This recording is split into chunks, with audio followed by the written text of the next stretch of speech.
50 বা 100 গজ নয়, সোনাই নদী থেকে 1200 গজ দূরে বসবে কাঁটাতারের বেড়া। বাংলাদেশ সীমান্ত লাগোয়া হাকিমপুরের চাষের জমি থেকে স্কুল, মন্দির মসজিদ থেকে স্বাস্থ্যকেন্দ্র সবই চলে যাবে ওই সীমানায়। গ্রামবাসীদের ক্ষোভ তৈরি হয়েছে, কারণ অনেকটা জায়গা ধরে ভারতের অনেকটা জায়গায় ভিতরে এসে অনেকগুলো গ্রাম, প্রায় 10টা গ্রাম, 10টা সংসদ, প্রায় 25,000 26,000 মানুষের এলাকার কাঁটাতারের ওপারে ফেলে দিতে চাইছে ভারত সরকার। ডিউটি করবে না, ওরা এসব পয়েন্ট ছেড়ে দিয়ে ওরা 1 কিলোমিটার ওপরে ডিউটি করছে। এই হচ্ছে ইন্ডিয়ান বাংলাদেশ সোনাই নদী। এটা ফেন্সিং আমাদের ন্যাশনাল ব্যারিয়ার হয়ে আছে। ওদিক সব 80 থেকে আর আমুজা মুখখন এই 7 কিলোমিটার সোনাই নদী হয়ে আছে। তারপরেও ওরা সোনাই নদীর ঊর্ধ্বেও রেখে ওরা 1 কিলোমিটার উপর দিয়ে তার একটা ফেন্সিং মাপ দিচ্ছে, 1200 গজ ওখানে মেরে দিয়ে করছে। আমাদের কথা কোনো রকমভাবে শুনছে না লোকাল প্রশাসনও। আমরা বিডিওর সাথেও এর মধ্যে দুবার মিটিং করেছি, তারাও বলেছে যে ওটা নিয়ে আমরা আলোচনা করেছি। এখন আমরা ওটার দরবার শেষ পর্যন্ত আমরা কোর্টের দরবাস্ত হয়েছি, হাইকোর্টে আমরা দরবারে গিয়েছি। এই মূলতভাবে গ্রামবাসীকে সবাই খুব দুঃখিত ফাটছে। আমাদের কথা হচ্ছে ফেন্সিং দেখ, সরকার ফেন্সিং দেখ। এই সোনাই নদীর উদ্দেশ্যে যদি দেওয়ার ইচ্ছে হয় তাহলে সোনাই নদীর থেকে মিডিয়াল থেকে মেপে 50 গজ দিয়ে দেখ। তিরুপুরে তো 50 গজ দিয়েছে, আবার তার উদ্দেশ্য যদি দেয় তাহলে 150 গজ দিয়ে দেখ, আমাদের কোনো সমস্যা নেই। কিন্তু এই 1200-1300 গজ ওপর দিয়ে তারা কাটা দিলে আমাদের এই গ্রামটা টোটাল মারে যাবে। এখানে স্কুল আছে, হাই স্কুল আছে, আপনার 10খানা মন্দির আছে, 12খানা মসজিদ আছে, 5খানা প্রাইমারি স্কুল আছে, আচ্ছা স্বাস্থ্যকেন্দ্র আছে। আমাদের এখানে বসবাস আছে 30-35 হাজার আমার লোকের বসবাস আছে। সেই মানুষ, এতগুলো মানুষ জীবিকা। হাকিমপুর বাস স্ট্যান্ড আছে, বাস স্টপেজ, বলফিল্ড আছে। এই মানুষ জীবিকা যদি ইউনিক, এত সমস্যায় আমরা ভেতরে পড়েছি। এবার তারপর যদি তারেকাটা দেয়, অটোমেটিক স্কুলের মাস্টার 8খানা নেই। এই বিএসএফ এর অত্যাচারের জন্য মাস্টার কোনো আসছে না। যদি একবার ফেন্সিং তারেকাটা দিয়ে দেয় ওই চেকপোস্টের উপর দিয়ে, নাগা চেকপোস্ট করেছে ওরা, সেখানে আমাদের খুব খুব খুব দুরবস্থায় চলে যাব।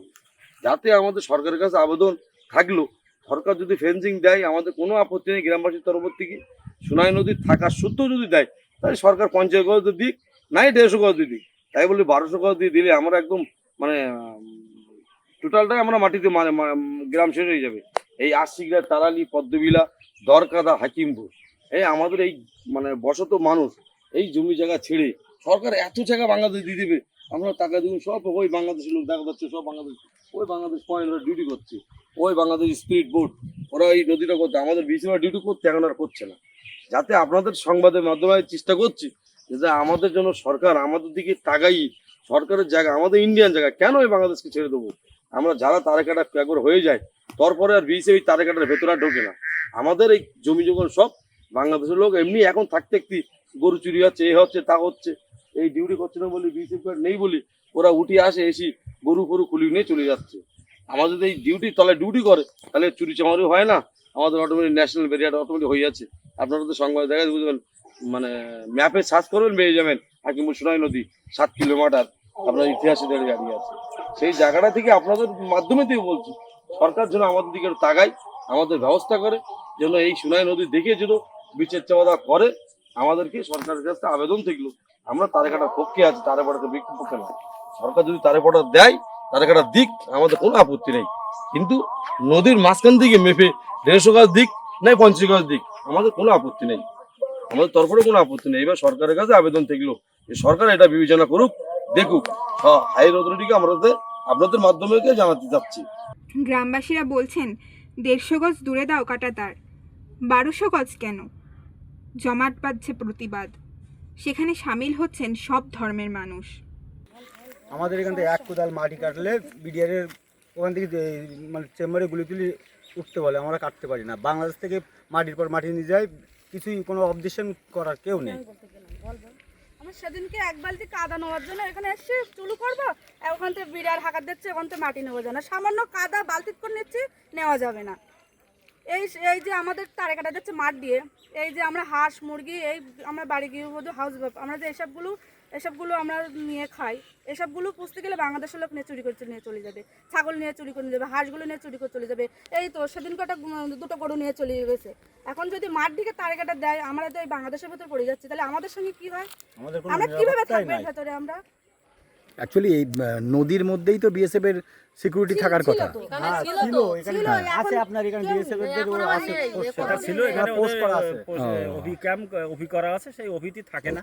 শুধু আপনার ক্যামেরা দেখাইছিল গ্রামগুলির একটা জায়গা আছে, সেখানে তারের কাটা একদম মানে অফিসের বাইরে দিয়েছে। আছে, আমুদিয়ায় তারের কাটা আছে, কিন্তু এইটুকু তারের কাটা হয়নি। এই জন্য আমরা যেটা জানি সেই সমস্ত নদী নেই। আছে বলে এখানে তারের কাটা হয়নি। সমস্যার ভিতর পড়ে তাই যাবো। আমাদের ওই সমর্থ নেই, আমরা একটা জমি যে বাইরে কিনে ঘর করব, সেই সমর্থ নেই। সরকার এটাও ভাবুক আমাদের নিয়ে। এখানে তো বিএসএফ আমরা তো এই ভাঙা 1200 গজ ঘাটে চলে যাচ্ছে, ঘাটে চলে 1400 গজ নেই, আমাদের ওটা আপত্তি নেই। আমাদের একটা বাসস্থান করে দে, তারপরে যা খুশি করুক। হাড়ি কুড়ি কিচ্ছু রাখতে না, সব নিয়ে যাবে। হ্যাঁ হ্যাঁ, এই বিএসএফ নেই তো স্যার। বিএসএফ থাকলে বিএসএফ থাকলে এই সমস্যাটা হয় না। বিএসএফ নেই বলে নিরাপত্তা নেই।